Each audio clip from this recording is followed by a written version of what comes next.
ਸਤਿ ਸ਼੍ਰੀ ਅਕਾਲ। ਤੁਸੀਂ ਵੇਖ ਰਹੇ ਹੋ ਟੀਵੀ ਪੰਜਾਬ ਤੇ ਮੈਂ ਹਾਂ ਤੁਹਾਡੇ ਨਾਲ ਇੰਦਰਪ੍ਰੀਤ ਕੌਰ ਸੰਗੀੜਾ। ਇਸ ਪ੍ਰੋਗਰਾਮ ਵਿੱਚ ਗੱਲਬਾਤ ਕਰਾਂਗੇ ਜਿਹੜੀਆਂ ਖਬਰਾਂ ਅਮਰੀਕਾ ਤੋਂ ਸਾਹਮਣੇ ਆਈਆਂ ਨੇ। ਨਜ਼ਰ ਮਾਰਦੇ ਹਾਂ ਅਮਰੀਕਾ ਦੀਆਂ ਇਹਨਾਂ ਖਬਰਾਂ ਉੱਪਰ। ਇੱਕ ਘਰ ਵਿੱਚ ਅੱਗ ਲੱਗ ਗਈ, ਜਿਸ ਤੋਂ ਬਾਅਦ 10 ਸਾਲ ਦੇ ਮਾਸੂਮ ਬੱਚੇ ਵੱਲੋਂ ਪੂਰੇ ਪਰਿਵਾਰ ਦੀ ਜਾਨ ਬਚਾਈ ਗਈ। ਇਹ ਮਾਮਲਾ ਜਾਰਜੀਆ ਨਾਲ ਜੁੜਿਆ ਹੋਇਆ ਦੱਸਿਆ ਗਿਆ ਹੈ। ਬੱਚੇ ਨੇ ਦੇਖਿਆ ਕਿ ਘਰ ਦੇ ਵਿੱਚ ਅੱਗ ਲੱਗੀ ਹੋਈ ਹੈ। ਉਸਨੇ ਆਪਣੇ ਪਰਿਵਾਰਕ ਮੈਂਬਰਾਂ ਨੂੰ ਜਗਾਇਆ ਤੇ ਉਹਨਾਂ ਦੀ ਜਾਨ ਬਚਾਈ। ਹੁਣ ਪੁਲਿਸ ਵੱਲੋਂ ਇਸ ਮਾਮਲੇ ਦੇ ਬਾਰੇ ਕੀ ਅਪਡੇਟ ਦਿੱਤੀ ਗਈ ਹੈ, ਤੁਹਾਨੂੰ ਇਸ ਖਬਰ ਵਿੱਚ ਦੱਸਾਂਗੇ। ਘਰ ਵਿੱਚ ਅੱਗ ਲੱਗਣ ਦਾ ਮਾਮਲਾ ਸਾਹਮਣੇ ਆਇਆ ਤਾਂ ਇੱਕ ਮਾਸੂਮ ਨੇ ਪੂਰੇ ਪਰਿਵਾਰ ਦੀ ਜਾਨ ਬਚਾ ਲਈ। ਜੀ ਹਾਂ, ਜਾਰਜੀਆ ਦੇ 10 ਸਾਲ ਦੇ ਬੱਚੇ ਵੱਲੋਂ ਪੂਰੇ ਪਰਿਵਾਰ ਨੂੰ ਅੱਗ ਵਿੱਚੋਂ ਬਾਹਰ ਕੱਢਿਆ ਗਿਆ। ਇਸ ਮਾਮਲੇ ਬਾਰੇ ਅਧਿਕਾਰੀਆਂ ਵੱਲੋਂ ਹੁਣ ਤੱਕ ਜੋ ਜਾਣਕਾਰੀ ਦਿੱਤੀ ਗਈ ਉਸ ਵਿੱਚ ਪਤਾ ਲੱਗਿਆ ਹੈ ਕਿ ਜਾਰਜੀਆ ਦੇ ਇੱਕ ਘਰ ਵਿੱਚ ਤੜਕੇ 2 ਵਜੇ ਦੇ ਕਰੀਬ ਅੱਗ ਲੱਗਣ ਦਾ ਮਾਮਲਾ ਸਾਹਮਣੇ ਆਇਆ। ਜਿਸ ਵੇਲੇ ਘਰ ਵਿੱਚ ਅੱਗ ਲੱਗੀ ਤਾਂ 10 ਸਾਲ ਦੇ ਬੱਚੇ ਦੀ ਤੁਰੰਤ ਅੱਖ ਖੁੱਲ ਗਈ ਤੇ ਉਸਨੇ ਦੇਖਣਾ ਸ਼ੁਰੂ ਕੀਤਾ। ਪਹਿਲਾਂ ਉਸਨੂੰ ਲੱਗਾ ਕਿ ਸ਼ਾਇਦ ਕੋਈ ਪਟਾਕੇ ਚਲਾ ਰਿਹਾ ਹੈ, ਪਰ ਜਦੋਂ ਉਸਨੇ ਆਸ-ਪਾਸ ਦੇਖਿਆ ਤਾਂ ਉਸਨੂੰ ਪਤਾ ਚੱਲਿਆ ਕਿ ਘਰ ਵਿੱਚ ਅੱਗ ਲੱਗ ਚੁੱਕੀ ਹੈ। ਫਿਰ ਉਸਨੇ ਆਪਣੇ ਪਰਿਵਾਰਕ ਮੈਂਬਰਾਂ ਨੂੰ ਉਠਾਇਆ ਤੇ ਉਹਨਾਂ ਦੀ ਜਾਨ ਬਚਾਈ। ਪੁਲਿਸ ਵੱਲੋਂ ਤੇ ਐਮਰਜੈਂਸੀ ਸਰਵਿਸਿਜ਼ ਵੱਲੋਂ ਇਸ ਮਾਮਲੇ ਬਾਰੇ ਜਾਣਕਾਰੀ ਸਾਂਝੀ ਕੀਤੀ ਗਈ ਹੈ। ਫਿਲਹਾਲ ਪੁਲਿਸ ਇਹ ਪਤਾ ਲਗਾਉਣ ਦੀ ਕੋਸ਼ਿਸ਼ ਕਰ ਰਹੀ ਹੈ ਕਿ ਇੱਥੇ ਇਹ ਅੱਗ ਕਿਵੇਂ ਲੱਗੀ, ਕਿਉਂਕਿ ਅਜੇ ਅੱਗ ਲੱਗਣ ਦੇ ਕਾਰਨ ਉਹਨਾਂ ਨੂੰ ਪਤਾ ਨਹੀਂ ਲੱਗ ਸਕੇ।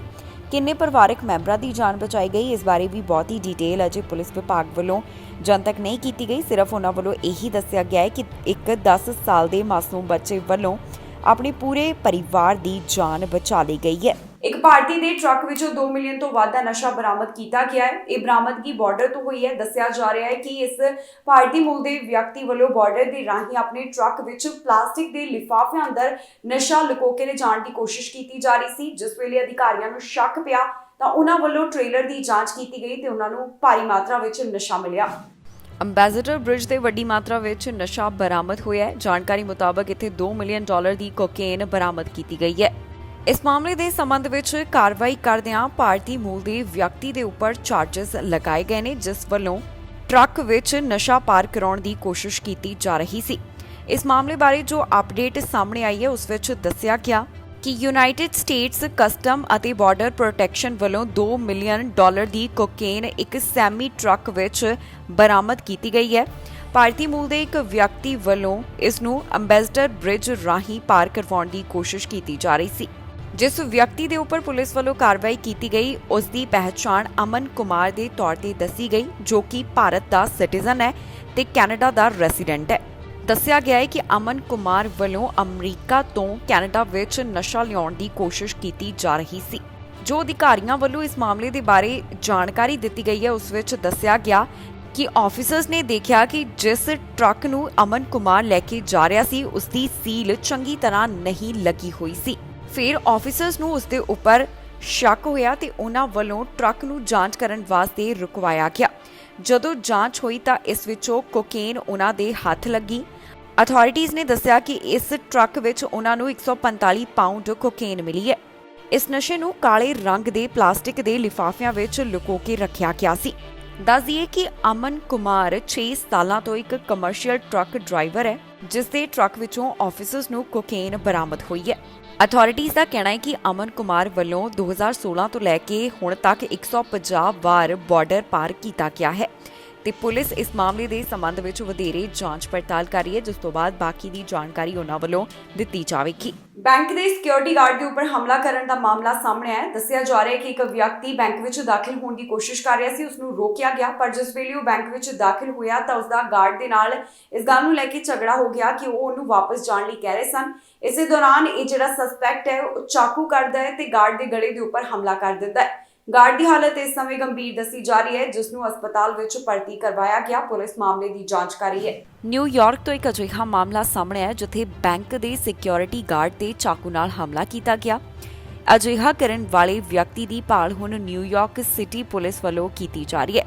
ਦੱਸਿਆ ਜਾ ਰਿਹਾ ਹੈ ਕਿ ਚੇਜ਼ ਬੈਂਕ ਦੇ ਸਿਕਿਉਰਿਟੀ ਗਾਰਡ ਦੇ ਗਲੇ ਤੇ ਚਾਕੂ ਨਾਲ ਹਮਲਾ ਕੀਤਾ ਗਿਆ। ਇਸ ਮਾਮਲੇ ਬਾਰੇ ਨਿਊਯਾਰਕ ਸਿਟੀ ਪੁਲਿਸ ਵੱਲੋਂ ਜੋ ਡਿਟੇਲ ਦਿੱਤੀ ਗਈ ਉਸ ਤੋਂ ਪਤਾ ਚੱਲਿਆ ਕਿ ਸਸਪੈਕਟ ਬੈਂਕ ਵਿੱਚ ਦਾਖਲ ਹੋਇਆ। ਜਿਸ ਵੇਲੇ ਉਹ ਦਾਖਲ ਹੋਣ ਦੀ ਕੋਸ਼ਿਸ਼ ਕਰ ਰਿਹਾ ਸੀ ਤਾਂ ਸਿਕਿਉਰਿਟੀ ਗਾਰਡ ਨੇ ਉਸ ਨੂੰ ਕਿਹਾ ਕਿ ਉਹ ਅੰਦਰ ਨਹੀਂ ਜਾ ਸਕਦਾ। ਦੱਸ ਦਈਏ ਕਿ ਸਸਪੈਕਟ ਉਸ ਵੇਲੇ ਬੈਂਕ ਵਿੱਚ ਦਾਖਲ ਹੋਣਾ ਚਾਹੁੰਦਾ ਸੀ ਜਦੋਂ ਇਸ ਬੈਂਕ ਨੂੰ ਖੋਲ੍ਹਿਆ ਨਹੀਂ ਗਿਆ ਸੀ। ਜਦੋਂ ਇਹ ਸਸਪੈਕਟ ਸਵੇਰੇ 9 ਵਜੇ ਬੈਂਕ ਵਿੱਚ ਦਾਖਲ ਹੁੰਦਾ ਹੈ ਤਾਂ ਮੈਨੇਜਰ ਵੱਲੋਂ ਇਸ ਨੂੰ ਵਾਪਸ ਜਾਣ ਲਈ ਕਿਹਾ ਗਿਆ। ਇਸ ਵਿੱਚ ਗਾਰਡ ਵੱਲੋਂ ਵੀ ਉਸ ਨੂੰ ਬਾਹਰ ਜਾਣ ਵਾਸਤੇ ਕਿਹਾ ਜਾ ਰਿਹਾ ਸੀ। ਫਿਰ ਇਸ ਸਸਪੈਕਟ ਅਤੇ ਉੱਥੇ ਕੰਮ ਕਰਨ ਵਾਲਿਆਂ ਵਿੱਚ ਇੱਕ ਦੂਸਰੇ ਨਾਲ ਹਲਕੀ ਜਿਹੀ ਬਹਿਸ ਹੋਈ। ਇਹ ਗੱਲ ਇੱਥੋਂ ਤੱਕ ਪਹੁੰਚ ਗਈ ਕਿ ਉਸਨੇ ਚਾਕੂ ਕੱਢ ਕੇ ਗਾਰਡ ਦੇ ਗਲੇ ਤੇ ਹਮਲਾ ਕਰ ਦਿੱਤਾ। ਜ਼ਖਮੀ ਹਾਲਤ ਵਿੱਚ ਇਸ ਗਾਰਡ ਨੂੰ ਤੁਰੰਤ ਹਸਪਤਾਲ ਭਰਤੀ ਕਰਵਾਇਆ ਗਿਆ, ਜਿੱਥੇ ਉਸ ਦੀ ਹਾਲਤ ਗੰਭੀਰ ਦੱਸੀ ਜਾ ਰਹੀ ਹੈ। ਨਿਊਯਾਰਕ ਪੁਲਿਸ ਡਿਪਾਰਟਮੈਂਟ ਵੱਲੋਂ ਅਜੇ ਇਸ ਬਾਰੇ ਬਹੁਤੀ ਡਿਟੇਲ ਜਨਤਕ ਨਹੀਂ ਕੀਤੀ ਗਈ। ਪੁਲਿਸ ਦਾ ਕਹਿਣਾ ਹੈ ਕਿ ਜੋ ਸਸਪੈਕਟ ਹੈ ਉਸਨੇ ਇੱਕ ਚਿੱਟੇ ਰੰਗ ਦੀ ਸ਼ਰਟ ਪਾਈ ਹੋਈ ਸੀ ਤੇ ਉਸਦੇ ਘੁੰਗਰਾਲੇ ਵਾਲ ਸਨ। ਉਸਦੀ ਉਮਰ 20 ਸਾਲ ਦੇ ਕਰੀਬ ਦੱਸੀ ਜਾ ਰਹੀ ਹੈ, ਜੋ ਕਿ ਚਾਕੂ ਨਾਲ ਹਮਲਾ ਕਰਨ ਤੋਂ ਬਾਅਦ ਬੈਂਕ 'ਚੋਂ ਫਰਾਰ ਹੋ ਗਿਆ। ਹੁਣ ਪੁਲਿਸ ਵੱਲੋਂ ਸਸਪੈਕਟ ਦੇ ਬਾਰੇ ਅਜੇ ਬਹੁਤੀ ਡਿਟੇਲ ਤਾਂ ਨਹੀਂ ਦਿੱਤੀ ਗਈ ਤੇ ਨਾ ਹੀ ਸਿਕਿਉਰਿਟੀ ਗਾਰਡ ਦੀ ਪਹਿਚਾਣ ਜਨਤਕ ਕੀਤੀ ਗਈ ਹੈ। ਉਹਨਾਂ ਦਾ ਕਹਿਣਾ ਹੈ ਕਿ ਮਾਮਲੇ ਦੀ ਜਾਂਚ ਪੜਤਾਲ ਜਾਰੀ ਹੈ, ਜਿਸ ਤੋਂ ਬਾਅਦ ਬਾਕੀ ਦੀ ਜਾਣਕਾਰੀ ਉਹਨਾਂ ਵੱਲੋਂ ਦਿੱਤੀ ਜਾਵੇਗੀ।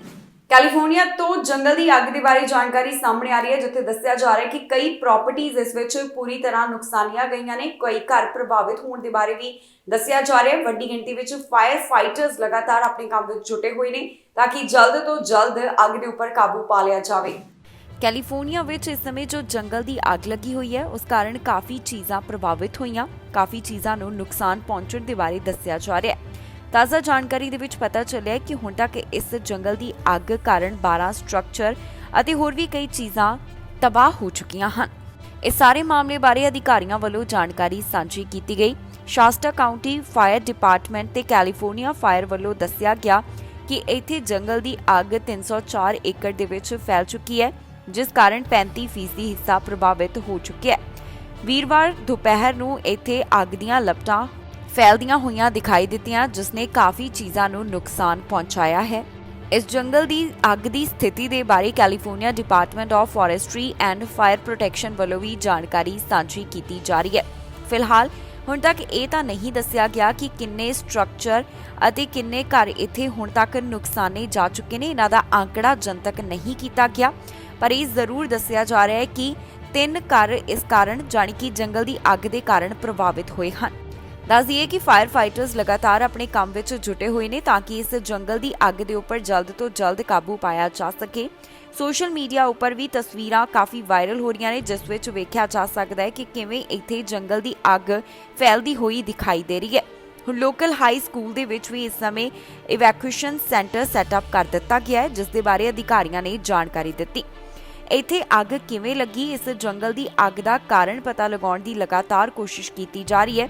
ਇਸ ਦੇ ਕਾਰਨ ਅਜੇ ਪਤਾ ਲਗਾਏ ਜਾ ਰਹੇ ਹਨ। ਨੈਸ਼ਨਲ ਇੰਟੀਗ੍ਰੇਸੀ ਫਾਇਰ ਡਿਪਾਰਟਮੈਂਟ ਦੇ ਦੱਸਣ ਮੁਤਾਬਕ ਹੁਣ ਤੱਕ 6000 ਤੋਂ ਵੱਧ ਫਾਇਰ ਫਾਈਟਰਸ ਆਪਣੇ ਕੰਮ ਵਿੱਚ ਜੁਟੇ ਹੋਏ ਨੇ, ਜਿਨ੍ਹਾਂ ਵੱਲੋਂ ਅੱਗ ਤੇ ਕਾਬੂ ਪਾਉਣ ਦੀ ਕੋਸ਼ਿਸ਼ ਕੀਤੀ ਜਾ ਰਹੀ ਹੈ। ਮਾਸ ਸ਼ੂਟਿੰਗ ਤੋਂ ਬਾਅਦ ਇੱਕ ਵਾਰ ਫਿਰ ਤੋਂ ਬਫਲੋ ਸੁਪਰਮਾਰਕੀਟ ਖੁੱਲਣ ਜਾ ਰਹੀ ਹੈ। ਦੱਸ ਦਈਏ ਕਿ ਇੱਥੇ ਮਾਸ ਸ਼ੂਟਿੰਗ ਜਿਹੜੀ ਹੋਈ ਸੀ ਉਸ ਨੂੰ 2 ਮਹੀਨੇ ਦਾ ਸਮਾਂ ਹੋ ਚੁੱਕਿਆ ਹੈ। ਹੁਣ ਪੂਰੀ ਤਰ੍ਹਾਂ ਰੈਨੋਵੇਟ ਕਰ ਦਿੱਤਾ ਗਿਆ ਹੈ ਮਾਰਕੀਟ ਨੂੰ, ਤੇ ਨਾਲ ਹੀ ਇਹ ਵੀ ਜਾਣਕਾਰੀ ਦਿੱਤੀ ਜਾ ਰਹੀ ਹੈ ਕਿ ਕਾਫੀ ਚੀਜ਼ਾਂ ਸੁਰੱਖਿਆ ਵਾਸਤੇ ਵੀ ਇੱਥੇ ਲਗਾਈਆਂ ਗਈਆਂ ਨੇ। ਬਫਲੋ ਮਾਰਕੀਟ ਦੀ ਮਾਸ ਸ਼ੂਟਿੰਗ ਨੂੰ 2 ਮਹੀਨੇ ਦਾ ਸਮਾਂ ਹੋ ਚੁੱਕਿਆ ਹੈ, ਜਿਸ ਤੋਂ ਬਾਅਦ ਹੁਣ ਇਸ ਨੂੰ ਮੁੜ ਤੋਂ ਖੋਲ੍ਹਿਆ ਜਾ ਰਿਹਾ ਹੈ। ਤਾਜ਼ਾ ਜਾਣਕਾਰੀ ਦੇ ਵਿੱਚ ਪਤਾ ਚੱਲਿਆ ਹੈ ਕਿ ਹੁਣ ਇਸ ਨੂੰ ਪੂਰੀ ਤਰ੍ਹਾਂ ਰੈਨੋਵੇਟ ਕਰ ਦਿੱਤਾ ਗਿਆ ਹੈ। ਦੱਸ ਦਈਏ ਕਿ ਨਿਊਯਾਰਕ ਦੀ ਇਸ ਸੁਪਰ ਮਾਰਕੀਟ ਵਿੱਚ ਮਈ ਮਹੀਨੇ ਦੌਰਾਨ ਇੱਕ ਸ਼ੂਟਰ ਵੱਲੋਂ 10 ਬਲੈਕ ਲੋਕਾਂ ਉੱਪਰ ਗੋਲੀਆਂ ਚਲਾ ਦਿੱਤੀਆਂ ਗਈਆਂ। ਇਹ ਮਾਮਲਾ ਦਿਲ ਦਹਿਲਾਉਣ ਵਾਲਾ ਸੀ, ਜਿਸ ਨੂੰ ਹੁਣ 2 ਮਹੀਨੇ ਦਾ ਸਮਾਂ ਹੋ ਚੁੱਕਿਆ ਹੈ। ਦੱਸਿਆ ਗਿਆ ਹੈ ਕਿ ਹੁਣ ਇਸ ਮਾਰਕੀਟ ਨੂੰ ਪੂਰੀ ਤਰ੍ਹਾਂ ਰੈਨੋਵੇਟ ਕਰ ਦਿੱਤਾ ਗਿਆ ਹੈ। ਇਸ ਦੇ 3/4 ਕਰਮਚਾਰੀ ਕੰਮ ਤੇ ਵੀ ਵਾਪਸ ਆ ਚੁੱਕੇ ਨੇ।